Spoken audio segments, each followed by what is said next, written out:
नमस्कार दोस्तों, मैं हूं अंकित और आप देख रहे हैं नॉलेज इंडिया टीवी। दोस्तों, इस वीडियो में हम ग्लोबल सरफेस का जो आईपीओ आ रहा है उसके बारे में फुल डिटेल में जानेंगे कंपनी करती क्या है, कंपनी के फंडामेंटल्स क्या है, कंपनी इंडिया में कितना कारोबार करती है, बाहर कितना कारोबार करती है, ये कंपनी ने पिछले साल कितना रेवेन्यू जनरेट करके दिया है, इस साल कितना रेवेन्यू जनरेट करके दिया है, या आने वाले टाइम में कितना रेवेन्यू जनरेट करके दे सकती है, कंपनी का फ्यूचर क्या है, फ्यूचर प्लान क्या है, कंपनी एक्सपेंड कर सकती है या नहीं, कंपनी के कंपटीटर्स कौन कौन है और उन्होंने कितना अच्छा परफॉर्म किया, जानेंगे फुल डिटेल्स में इस वीडियो में। तो देखते रहिए हमारे साथ नॉलेज इंडिया टीवी।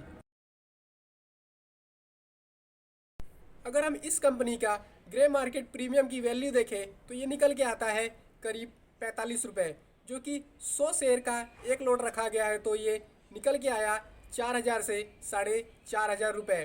दोस्तों, ग्रे मार्केट प्रीमियम ये बताता है कि कंपनी जब वो ओपनिंग होगा शेयर मार्केट में तब वो कितना प्रॉफिट दे के जाएगा। अगर हम इस कंपनी की डिटेल्स की बात करें तो ये कंपनी जयपुर की है और वहाँ पे उसने 2 मैन्युफैक्चरिंग प्लांट लगा के रखा है। यह कंपनी नेचुरल स्टोन प्रोसेसिंग का काम करती है, इंजीनियरिंग और कोड मैन्युफैक्चरिंग करती है। नेचुरल स्टोन मार्बल ग्रेनाइट जो घर में ऑफिस में हमारे फ्लोरिंग लेवल पे लगाते हैं उसका ये कटिंग करती है और घिसाई करती है। क्वार्ट्ज स्टोन के साथ मिलाकर अलग अलग डिज़ाइन और अलग अलग कलर के मटेरियल बनाती है। कंपनी जो काम करती है वो क्वार्ट्ज बनाती है, लेकिन इसको पत्थर हम नहीं कह सकते। ये पत्थर जैसा दिखता तो ज़रूर है लेकिन इसको हम पत्थर नहीं कह सकते। ये आने वाले टाइम में बहुत डिमांडेबल चीज़ है।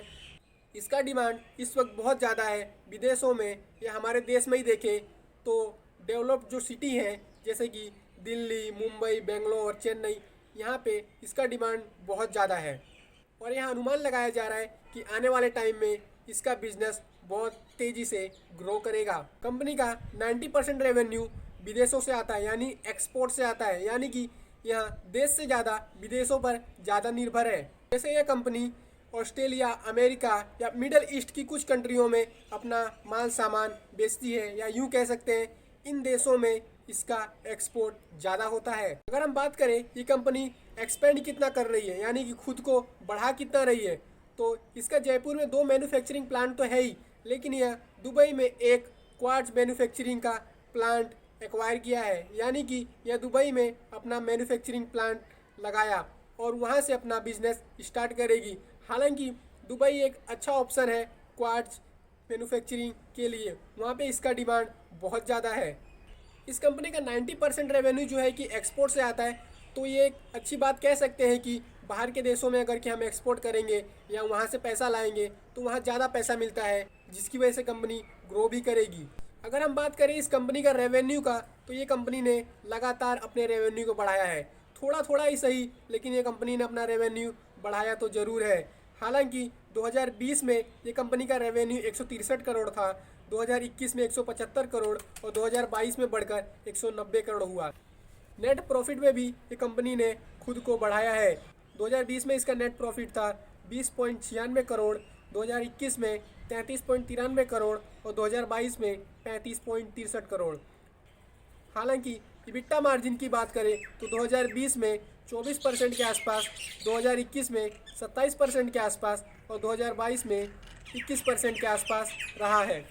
यह कंपनी खुद को थोड़ा थोड़ा ही सही लेकिन इम्प्रूव कर रही है, जो कि एक अच्छा संकेत कहा जा रहा है।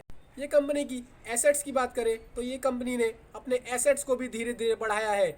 जैसे कि ये कंपनी के पास कुल 115 करोड़ का एसेट्स है और डेप्ट यानी कि उधारी की बात करें तो ये कंपनी के पास 50 करोड़ के आसपास उधारी है, यानी कि एनुअल प्रॉफिट और रिजर्व कैश को मिला दिया जाए तो ये कंपनी के पास बिल्कुल डेप्ट फ्री कंपनी कही जा रही है, यानी कि इसके पास कोई डेप्ट नहीं है इसके रेवेन्यू के हिसाब से देखा जाए तो ये कंपनी के लिए एक अच्छी बात कह सकते हैं। अगर हम इसके कंपटीटर की बात करें तो इसका competitor already Indian stock market पर पहले से ही लिस्टेड है, जिसका नाम है पोकराना।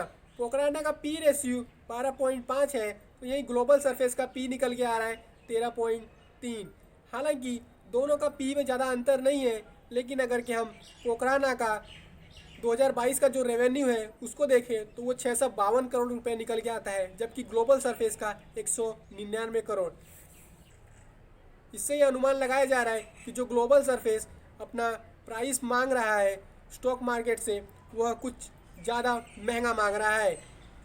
पोकराना रेवेन्यू के मामले में ग्लोबल सरफेस से लगभग 3 से 3.5 गुना ज़्यादा रेवेन्यू जनरेट करके दे रहा है और वही इसका पी रेशियो भी ग्लोबल सरफेस से कम है। तो यह अनुमान लगाया जा रहा है कि पोकराना ग्लोबल सरफेस से थोड़ी अच्छी कंपनी है और ग्लोबल सरफेस से बड़ी कंपनी भी है। यहाँ पर ग्लोबल सरफेस थोड़ा सा महंगा डिमांड कर रहा है, इसमें कोई शक तो नहीं है।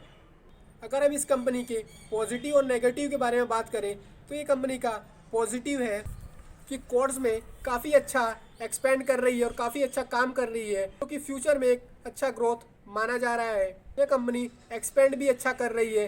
दुबई में हालांकि इसने अपना प्लांट लगाया, वहाँ से अपना कारोबार करेगी।